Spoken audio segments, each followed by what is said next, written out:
worldwide trekking, and I want to talk about the medical checks and safety procedures that we do on our treks to Mount Everest Base Camp. So we have a group, say 14 people just came to Everest Base Camp. I have 14 people showing up tomorrow to trek to Mount Everest Base Camp.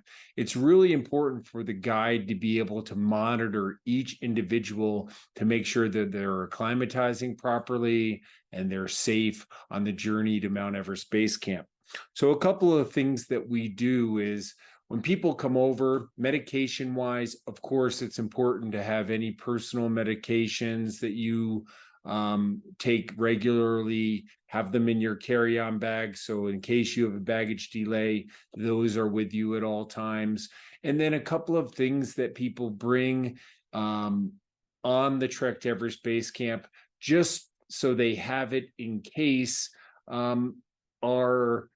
it's a good idea to have some chewable Pepto-Bismol, maybe some Imodium AD, some ibuprofen. Some people have sensitive eyes, a little Visine. Some things like that are a good idea to have on your journey in case you have a little bit of, something you eat doesn't agree with your stomach too well, or you're feeling the effects of traveler's diarrhea, which is very common.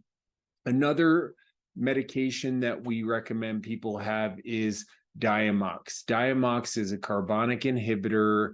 It's something that helps people acclimatize more quickly, and something that oftentimes they take prophylactically during the trek to Mount Everest Base Camp.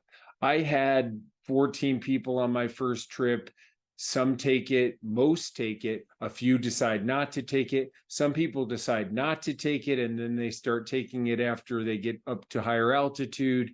We do recommend that if you take Diamox, the dosage that we recommend is 250 milligrams a day, which is 125 milligrams in the morning during breakfast, and then 125 milligrams in the afternoon,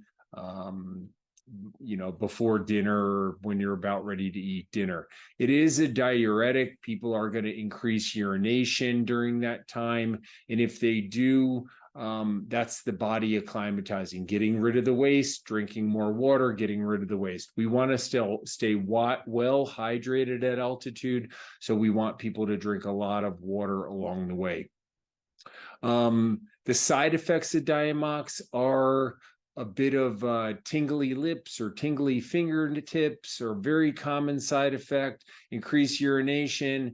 And oftentimes, if you drink carbonated beverages, they're going to taste flat, not taste very well. So those are some of the things with Diamox. The one thing I recommend with Diamox, occasionally I will see some doctor that prescribes a 500 milligram time release capsule. I definitely recommend not getting time release capsules, using the pills, usually coming in 250 milligrams. They're very easy to snap in half and have 125 milligrams in the morning, and then again in the afternoon. But a couple things at Worldwide Trekking that we do with all of our guests, starting from the orientation briefing here in the hotel before we start our trek, and then every day afterwards, is a medical chart like this. The medical chart is basically something that the guide does every morning at breakfast. So if I'm guiding a trip, I'm going to use the pulse oximeter. I'm going to take their pulse their pulse and their oxygen saturation of their blood. I'm going to record that, see if they're taking their Diamox, ask them if they have a headache, and if so, what's the severity, if they have any body aches or pains, how they feel in general, if they're eating, sleeping, and going to the bathroom normally. So those kind of things are pretty basic questions. It only takes a guide a minute or two or so to talk with somebody about that. But the important thing is that we check each guest individually, and if they have any signs or symptoms of anything, we can help direct them and make sure that they're more comfortable, or if they have any questions. The guides have a lot of experience with people at high altitude, so they can help them make sure they stay on the right track, make sure they're acclimatizing properly, make sure that they're enjoying their trip ultimately. So that's the real important part of it. It is important to hydrate at altitude.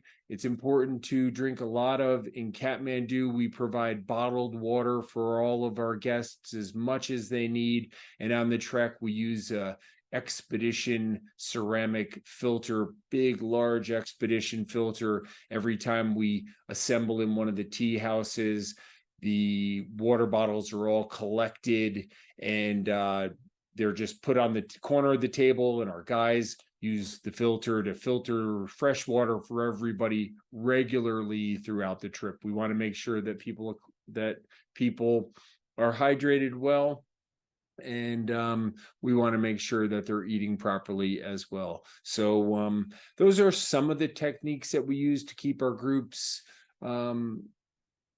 safe and comfortable on the trip. And we do this every single day. I like to think that I guide groups of individuals. I need to pay attention to each individual and how they're adjusting and enjoying their experience with worldwide trekking.